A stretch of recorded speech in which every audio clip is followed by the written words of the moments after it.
दोस्तों नमस्कार। राम मंदिर में चढ़ावा चोरी का मामला अब तूल पकड़ता जा रहा है। लोगों के अंदर भी लगातार ये बेचैनी बनी हुई है कि इस मामले में कोई बड़ी कार्रवाई क्यों नहीं हो रही, अब तक कोई गिरफ्तारी क्यों नहीं हो रही। अगर ये किसी कांग्रेस शासित राज्य में हुआ होता या किसी विपक्षी दल के राज्य में हुआ होता तो अभी तक ईडी, सीबीआई और तमाम एजेंसियां यहां पहुंच चुकी होती, कितनों की गिरफ्तारी हो चुकी होती। लेकिन चूंकि ये अयोध्या में हुआ है, चूंकि ये बीजेपी शासित सरकार में हुआ है और राम मंदिर का जो पूरा मामला है उसके तार सीधे सीधे केंद्र सरकार, दिल्ली और यहां तक कि अब नागपुर में भी पहुंच रहे हैं, तो सारे मामले से बच बचा कर निकलने की कोशिश ऐसा लगता है की जा रही है। लेकिन फिर भी जनता को दिखाने के लिए किसी ना किसी को बलि का बकरा तो बनाया ही जाएगा और अभी सबसे ज्यादा चर्चा में है वो चंपत राय और उनके कुछ अन्य सहयोगी बताए जा रहे हैं। तो सरकार ने यानी कि जो राज्य सरकार है उसने एसआईटी गठित की और एसआईटी की जांच भी हुई है और अब वो जल्दी ही मुख्यमंत्री को अपनी रिपोर्ट सौंप देंगे। तो लग रहा है कि इसके बाद कुछ बड़ी कार्रवाइयां होंगी। तो इसी पर हम चर्चा करेंगे कि क्या कोई बड़ी कार्रवाई होने जा रही है, क्या बीजेपी और आरएसएस के इस मुद्दे को लेकर डिफरेंसेस जो उनके बीच का एक कहा जाए खाई है वो एक बहुत बड़ी हो रही है। दोनों क्या एक दूसरे को जिम्मेदार बताने की कोशिश इस मामले में करेंगे और कैसे एक दूसरे पर आरोप भी लगाएं और कैसे वो खुद बचे इसकी भी कोशिश होगी। संतोष जी हमारे साथ है, इसी मसले पर हम उनसे चर्चा करेंगे। बहुत बहुत स्वागत है संतोष जी आपका।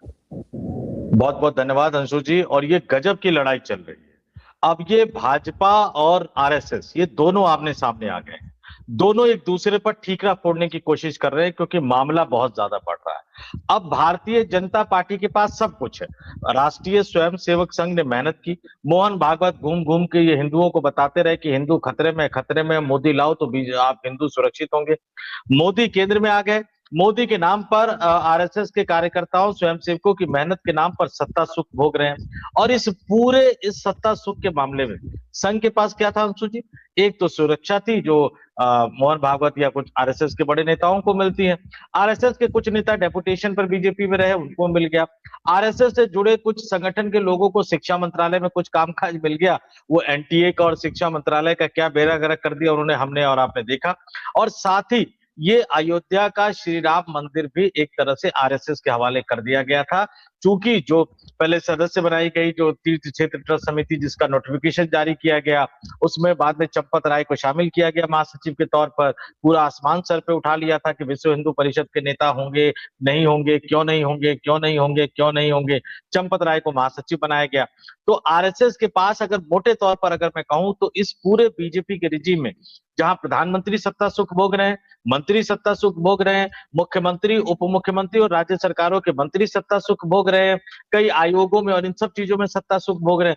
आरएसएस के पास ले देकर बचा एक राम मंदिर था जो पूरी तरह से आरएसएस के कब्जे में था। उसमें गड़बड़ी की खबरें आई, अब वो आई कि लीक की गई। और उसके बाद प्रधानमंत्री मोदी का करीबी व्यक्ति ये कह रहा है, जिस भाषा में वो बात कर रहा है वो तार नागपुर से जुड़ते हुए नजर आ रहे हैं। इस बीच एसआईटी की रिपोर्ट तैयार है, मुख्यमंत्री को सौंपा जाना है। चंपत राय की विदाई तय मानी जा रही है।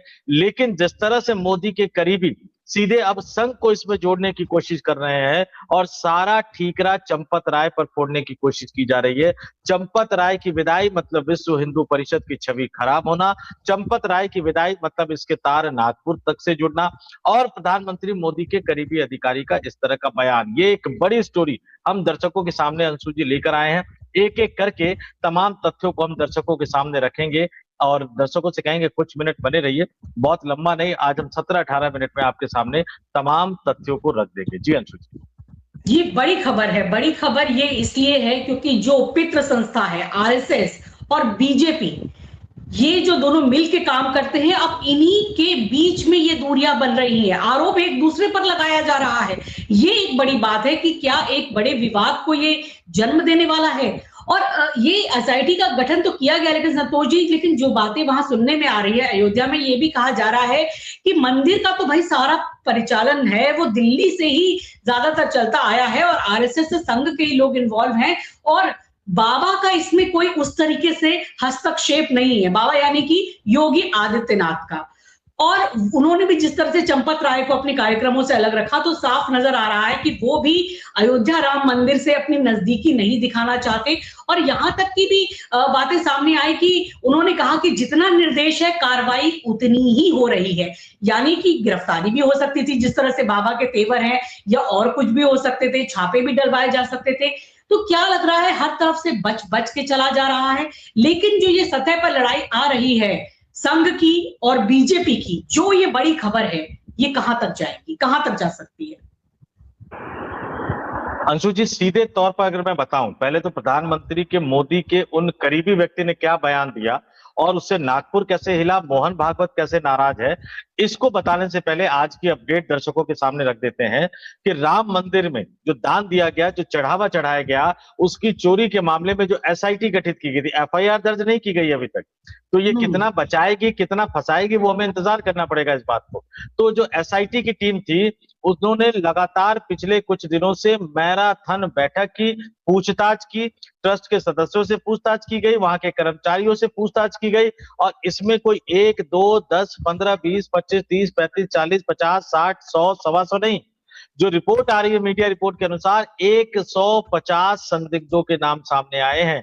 यानी इस चढ़ावा चोरी के मामले में 150 लोगों पर शक की सुई घूम रही है। इसमें छोटे लोग भी शामिल है, कर्मचारी भी है, इसमें बड़े लोग भी शामिल है, इसमें ट्रस्ट के लोग भी शामिल है। लेकिन हमें इंतजार करना पड़ेगा कि क्या इसमें दिल्ली और नागपुर के लोग भी कुछ शामिल है कि नहीं, इसके लिए हमें इंतजार करना पड़ेगा। लेकिन अब जो पूरी खबर आई है कि 150 संदिग्धों के नाम है, इनमें से 25 लोगों पर कार्रवाई के आसार है। जिन लोगों से एसआईटी पूछताछ कर चुकी है, उन्हें अगले आदेश तक कहीं भी बाहर नहीं जाने की चेतावनी दी गई है। आज पूछताछ का अनुसूचित 6वां दिन है, तो शनिवार को आज 6ठे दिन एसआईटी जांच के लिए फिर मंदिर पहुंची। जांच पूरी कर एसआईटी आज ही लखनऊ लौटेगी, और माना जा रहा है कि उसके बाद लखनऊ में बैठकर ये रविवार को इस रिपोर्ट को फाइनल करेंगे, और सोमवार को मुख्यमंत्री योगी आदित्यनाथ को ये रिपोर्ट सौंपी जाएगी। सूत्रों के हवाले से खबर आती है, तो कहीं ना कहीं एसआईटी के किसी मेंबर ने बताया होगा। सूत्रों के मुताबिक ट्रस्ट के महासचिव चंपत राय और ट्रस्टी डॉक्टर अनिल मिश्रा पर कार्रवाई लगभग तय मानी जा रही है।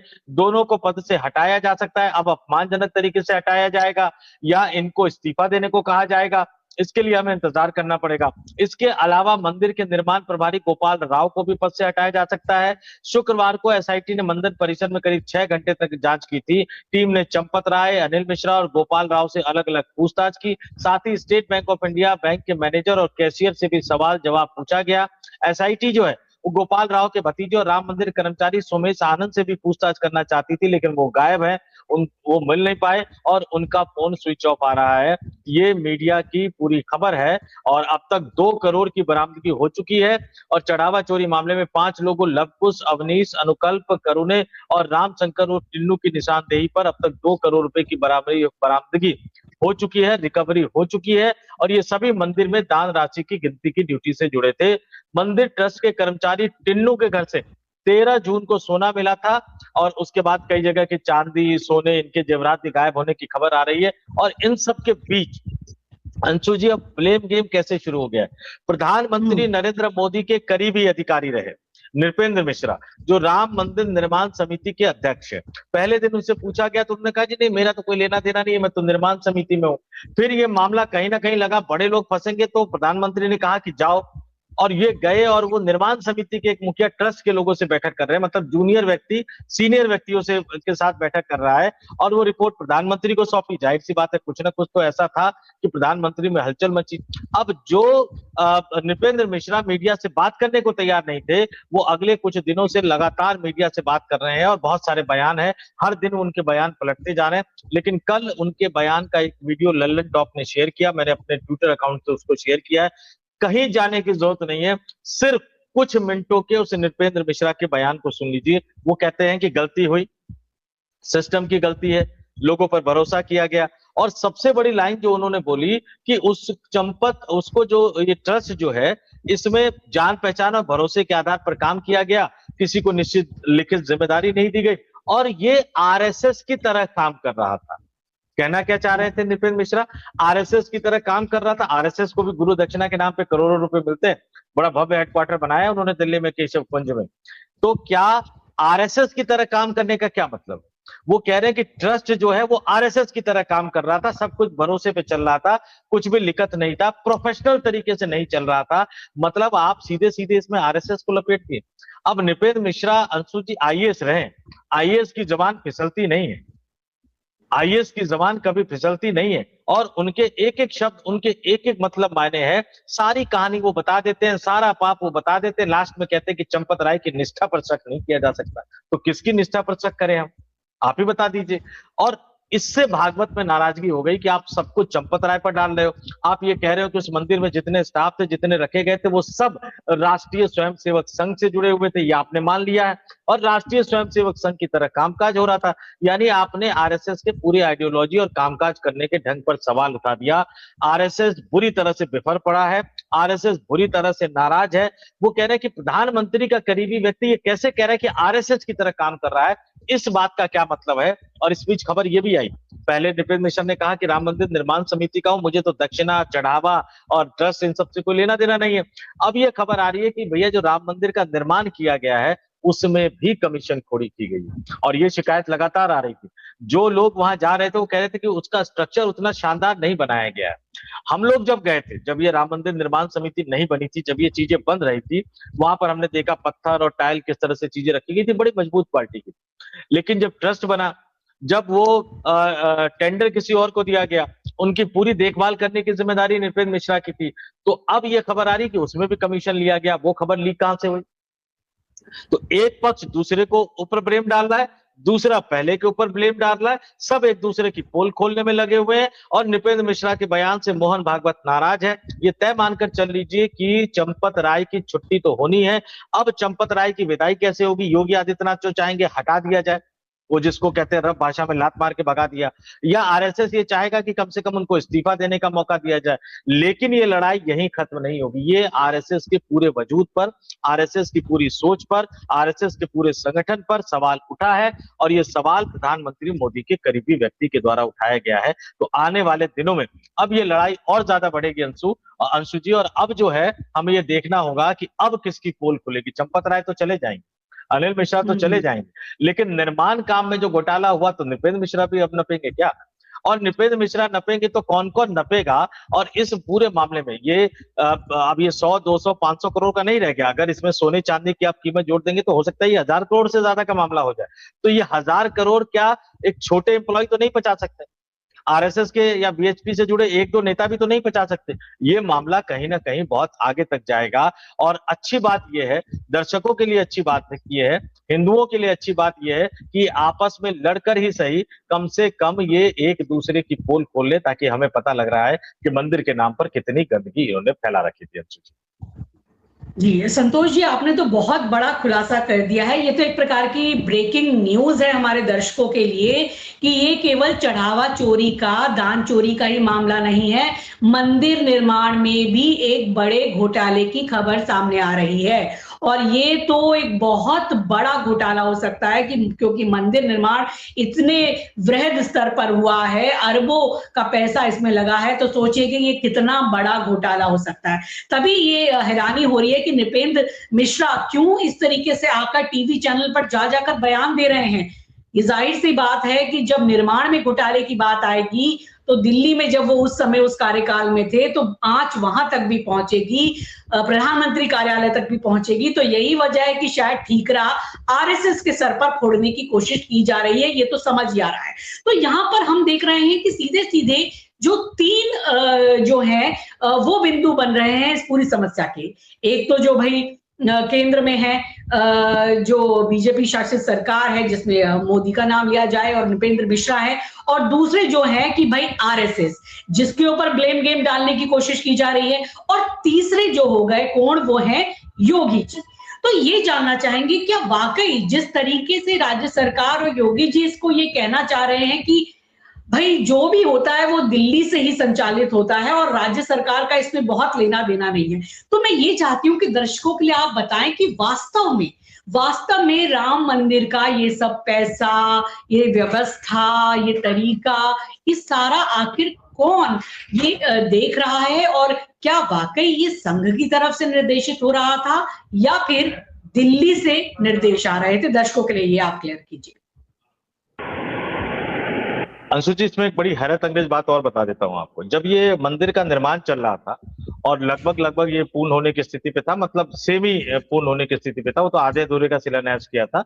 उस शिलान्यास से पहले भी, कुछ महीने पहले, क्योंकि यूपी की पुलिस को पता था कि भाई मुख्यमंत्री लगातार जा रहे हैं, प्रधानमंत्री भी जाएंगे, और ये भी था कि फिर अंदर दर्शन करने के लिए भी मुख्यमंत्री लगातार जाएंगे, प्रधानमंत्री भी आएंगे, दुनिया भर के वीआईपी वहां पे दर्शन करने के लिए आएंगे। ये प्लान कम से कम योगी सरकार का भी था और प्रधानमंत्री नरेंद्र मोदी का भी था। उसके बाद यूपी पुलिस ने एक सिक्योरिटी का पूरा प्लान बनाया। यूपी पुलिस ने सिक्योरिटी का प्लान बनाया कि पूरे के पूरे मंदिर कॉम्प्लेक्स को, दर्शक ध्यान से सुने, पूरे के पूरे मंदिर सिस्टम को सीसीटीवी से लैस कर दिया जाए। यहां तक कि जितने जो दान कक्ष हैं वहां भी, जहां भी वो पेटियां रखी हो तो सीसीटीवी थी था, जहां से ले जाकर उसकी गिनती की जाएगी वहां भी सीसीटीवी लगा दिए जाए। मतलब पूरे के पूरे राम मंदिर कॉम्प्लेक्स में शायद ही कोई जगह बचे जहां पर वो सीसीटीवी ना लगा हो, और उसका कंट्रोल रूम, अयोध्या पुलिस का जो एक कंट्रोल सेंटर बनाया जाए, वहां पर उस सेंटर में व्यक्ति बैठे और वो पूरा का पूरा सीसीटीवी फुटेज से निगरानी करते रहे, ताकि सुरक्षा व्यवस्था चाक चौबंद रहे, सुरक्षा व्यवस्था मजबूत रहे। पता है क्या किया ट्रस्ट के लोगों ने? नहीं नहीं नहीं नहीं, ये हम पुलिस को हाथ में नहीं देंगे, हम सब खुद ही देखेंगे। तो नीयत पे तो शक होगा, नीयत पे तो शक होगा कि आप खुद ही देख लेंगे, और उसके बीच में गायब होता रहा। अब ये ध्यान से देखिए, पहले आपने कहा कि हुआ नहीं, फिर आप कह रहे हैं कि हुआ, फिर अचानक से प्रधानमंत्री के करीबी अधिकारी नृपेंद्र मिश्रा भी उतर जाते हैं, पूर्व अधिकारी, वो इंटरव्यू देते हुए घूमते चले जाते हैं। उस बीच में योगी आदित्यनाथ पहुंचते हैं अयोध्या, उससे पहले फरमान जारी कर देते हैं चंपत राय को कि नहीं आना है। योगी आदित्यनाथ कहते हैं कि कोई भी होगा 15 दिन में कार्रवाई होगी, 15 दिन का इंतजार कर लीजिए, कोई और बचेगा नहीं।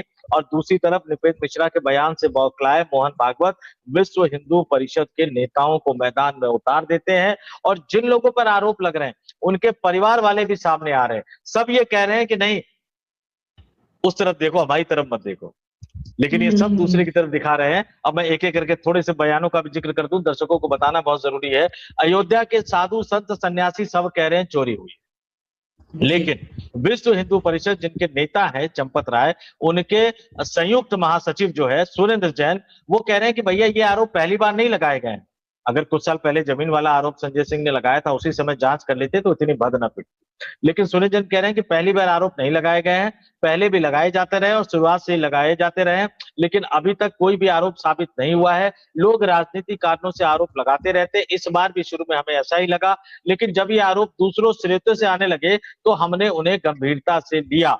दूसरे स्रोतों से आने लगे, मतलब जब तक आप आंख बंद करके बैठे हुए थे, और अभी भी ये कह रहे हैं आप कि इस मामले में अभी तक कोई आरोप साबित नहीं हुआ है। ये कौन कह रहा है? जो नैतिकता की बात करता था, भगवान राम की बात करता था, वो विश्व हिंदू परिषद और आरएसएस के लोग कह रहे हैं। लेकिन जिसमें आरोप लगाया जा रहा है टिंकू यादव, बार बार उन्हीं की तरफ जाया जा रहा है।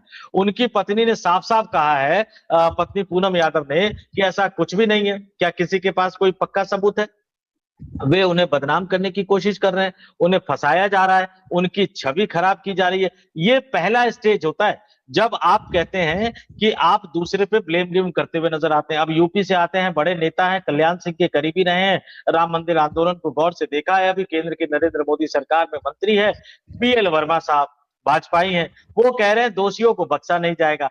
बीएचपी वाले कह रहे हैं कि अभी कोई सबूत नहीं मिला है, विश्व हिंदू परिषद वाले कह रहे हैं। केंद्र के मंत्री कह रहे हैं, वो कह रहे हैं कि नहीं, किसी भी दोषी को जो है वो बख्शा नहीं जाएगा। तमाम लोग ये कहते हुए नजर आ रहे हैं। ये सीधे सीधे बता रहा है अंशु जी कि इस मामले में भाजपा और आरएसएस अब एक दूसरे के आमने सामने आ गए हैं। पहली कुर्बानी चंपत राय की जरूर दी जा रही है, लेकिन ये आखिरी कुर्बानी नहीं होगी। इसमें कई बड़े बड़े नाम और फंसते हुए नजर आएंगे अंशु जी। जी, ये भी देखने वाली बात होगी, क्या चंपत राय अपना मुंह खोलते हैं, क्योंकि ये इतनी बड़ा चोरी, इतना बड़ा घोटाला है, तो केवल 2 या 3 ही लोग इसमें शामिल नहीं हो सकते। क्या वो किसी का नाम लेते हैं, या केवल मात्र एक लीपापोती होकर रह जाती है? क्या वे केवल इनको इनके पदों से हटा दिया जाता है? और इतना जो सामान गायब हुआ है, शिलाएं गायब हुई हैं, सोने की चरण पादुका है, हार है, और न जाने क्या क्या है, करोड़ों का सामान चोरी हुआ है, इसकी रिकवरी का क्या?